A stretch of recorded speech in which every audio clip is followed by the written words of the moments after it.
Зімбірдің пайдасы жайлы аз айтылған емес.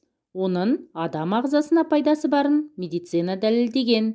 Дегенмен, зімбірді де дұрыс қолдану керегін ұмытпаған жөн. Алдымен пайдасынан бастайық. Зімбірдің пайдасы.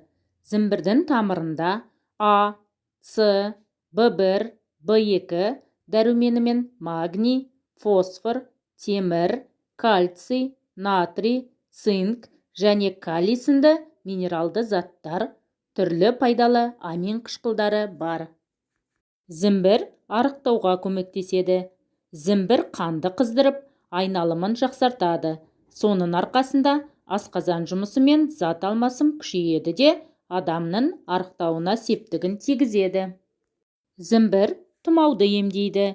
Зімбірдің бактерия, вирус пен қатерлі ісікке қарсы тұрар қуаты мығым. Сондықтан зімбір шайын дайындап, немесе зімбір мен эфир майын қосып, ингаляция жасау арқылы тұмаудан тез сауығуға болады. Ал эпидемия кезінде зімбірдің адам иммунитетін қалыптастырудағы маңызы ерекше. Зімбір қан қысымын түсіреді.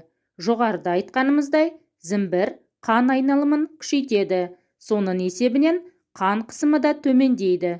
Сондай-ақ миға оттек айдауға көмектеседі. Иммунитетті күшейтеді. Зімбірдің құрамында дәрумен көп. Әсіресе В тобына жататын дәрумендер мол. Аскорбин қышқылы мен ретинол бар.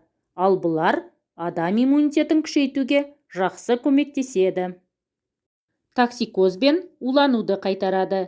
Зімбір қан айналымын жақсарту арқылы ішек спазмасын жеңілдетіп, содан тағам уытын тез қайтарады.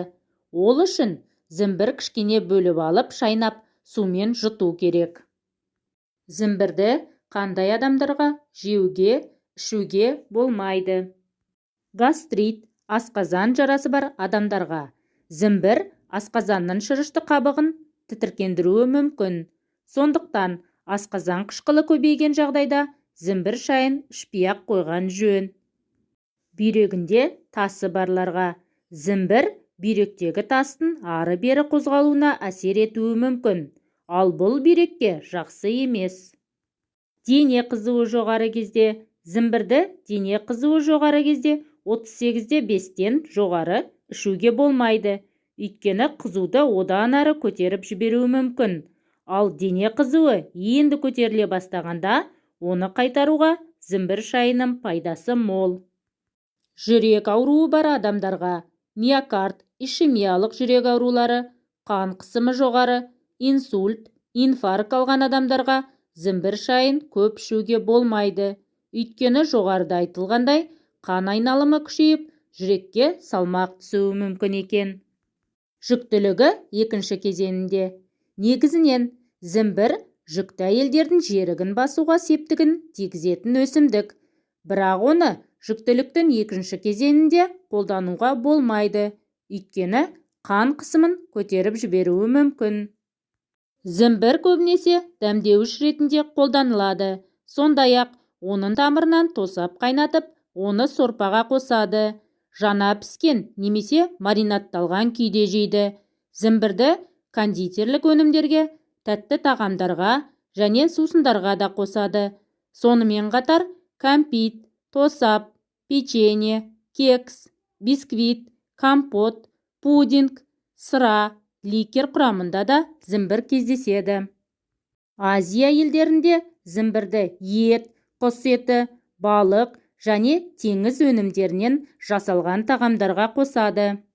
Ол хош иіс беретін өнім түрінде кейбір шайларды дайындау барысында да қолданылады. Сарымсақпен қатар ол елдің барлық дерлік аймағында Қытай асханасын негізгі дәстүрлі дәмдеуіштердің бірі болып саналады. Зімбір шайы.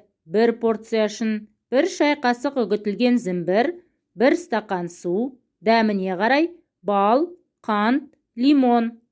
Дайындау әдісі.